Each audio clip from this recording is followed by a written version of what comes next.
Bonjour à tous, dans cette vidéo, je vais vous parler des composantes de l'université. Une université, c'est un établissement mixte composé de plusieurs éléments. Quelles sont ces composantes et quelles sont les différences entre ces composantes? Si vous allez bientôt rejoindre une université française, alors cette vidéo devrait vous aider à mieux vous situer à l'intérieur du fonctionnement de votre établissement. Il existe deux grands types de composantes. Tout d'abord, les universités sont composées d'UFR, des unités de formation et de recherche. Ces UFR correspondent à de grands domaines d'enseignement.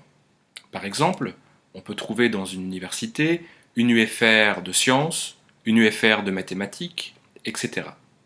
Avant, on appelait ces UFR des facultés, et certaines universités ont gardé ce mot.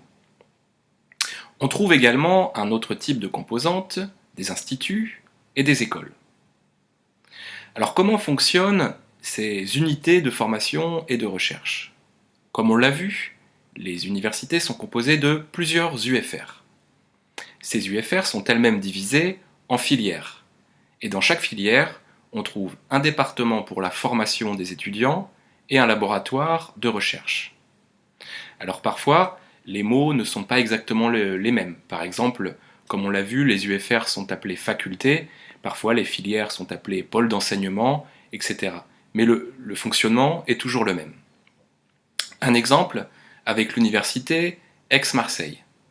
On y trouve une UFR Sciences et Technologies, une UFR Arts, Lettres et Sciences Humaines, etc. Dans l'UFR Arts, Lettres et Sciences Humaines, on trouve plusieurs filières. Eh bien, c'est dans les départements de ces filières que vous trouverez les formations en licence, master et doctorat qui vont vous permettre d'obtenir les diplômes du même nom. Dans une université, on trouve aussi des instituts.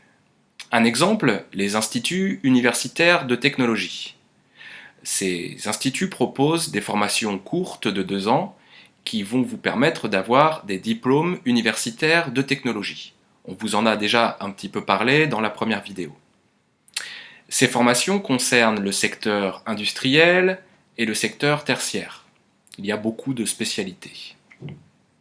On trouve également dans les universités des écoles, qu'on appelle parfois des grandes écoles. Par exemple, des écoles d'ingénieurs, des écoles de gestion, etc. Mais on trouve également des grandes écoles qui ne sont pas des composantes de l'université, mais qui sont des établissements publics et indépendants, comme par exemple les écoles centrales pour les ingénieurs et les écoles normales supérieures. Il existe bien évidemment aussi des établissements privés. Alors la spécificité des grandes écoles, c'est qu'elles sont sélectives. L'admission des étudiants se fait sur concours et le niveau des diplômes est en général assez élevé, comme par exemple Bac+5. Je récapitule. On trouve dans les universités françaises des UFR, des unités de formation et de recherche. Ces UFR sont composés de filières.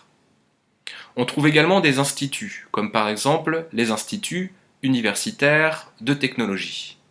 Enfin, on trouve des écoles, ou des grandes écoles, où l'admission se fait sur concours. On a les universités, mais n'oublions pas les autres établissements, comme les établissements publics de l'enseignement supérieur. On vous a parlé tout à l'heure des écoles normales supérieures, par exemple, mais il en existe bien d'autres, et les établissements privés. Voilà, c'est tout pour cette vidéo. Je vous retrouve sur les forums. À bientôt!